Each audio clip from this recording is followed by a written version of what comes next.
4, 5, 6, 12, 13, 14... Et ce jour-là, il est sur le point de commencer la nouvelle grande aventure de sa vie.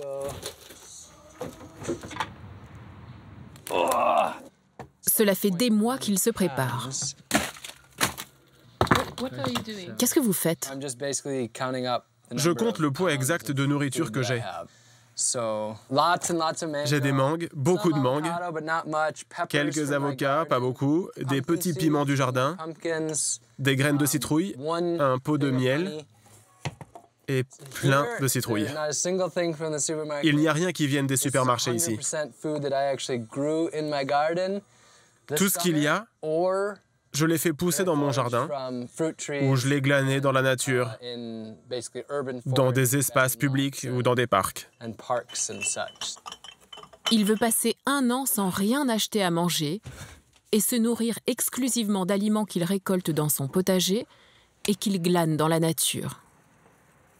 C'est l'heure de dire adieu à tout ce qui provient des magasins. Ok, alors, tout cela doit partir parce que tout cela vient des épiceries. Le riz, les lentilles, l'huile d'olive, ça va faire mal. Les raisins secs.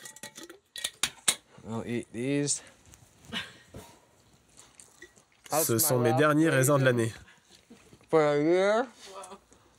À moins que j'arrive à en faire moi-même.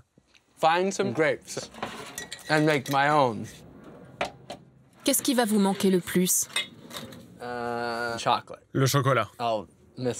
Le chocolat va me manquer la plupart du temps. Mais pourquoi vous faites ça? Je fais ça parce que c'est quelque chose d'extrême, qui va permettre aux gens de réfléchir, qui va les inspirer. Mon espoir, ce n'est pas que tout le monde fasse comme moi. Mon but, c'est que les gens fassent une seule chose. Par exemple, planter des tomates et du basilic sur leur balcon, ou faire un petit jardin devant leur maison. Que chacun commence par une petite chose et se sente un petit peu plus concerné par l'origine des aliments qui nous permettent de vivre et un peu plus connecté à la terre en général. Oh, le maïs! Je ferais mieux de m'en débarrasser. Aucune tentation chez moi. Parce que le popcorn, c'est une de mes choses préférées. Et je ne peux pas prendre le risque.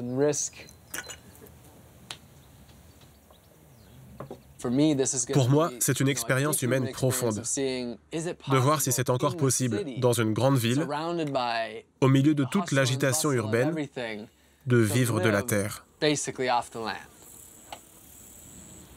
Un défi extrême, mais qui a beaucoup de sens pour lui. Sa voisine Lisa le soutient et semble inspirée par cette nouvelle aventure. Je comprends tout à fait. Vous savez, quand le balancier penche trop d'un côté, comme c'est le cas pour notre société en ce moment, où nous sommes tellement rivés sur la consommation, en créant tellement de déchets, avec 40% de notre nourriture qui est gaspillée. Donc parfois, pour faire pencher la balance, il faut faire l'extrême inverse.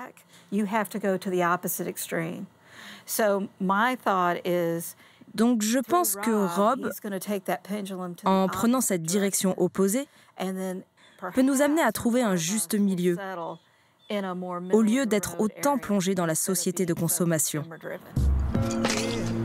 Mais Lisa se fait quand même du souci pour son cher voisin. Il n'a jamais passé un seul jour à se nourrir uniquement de ce qu'il produit.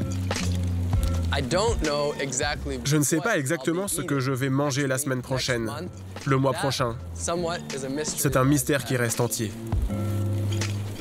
Ça va être difficile mentalement et physiquement éprouvant. Je me fais un peu de soucis pour ma santé, mais j'espère qu'au contraire, je serai au mieux de ma forme.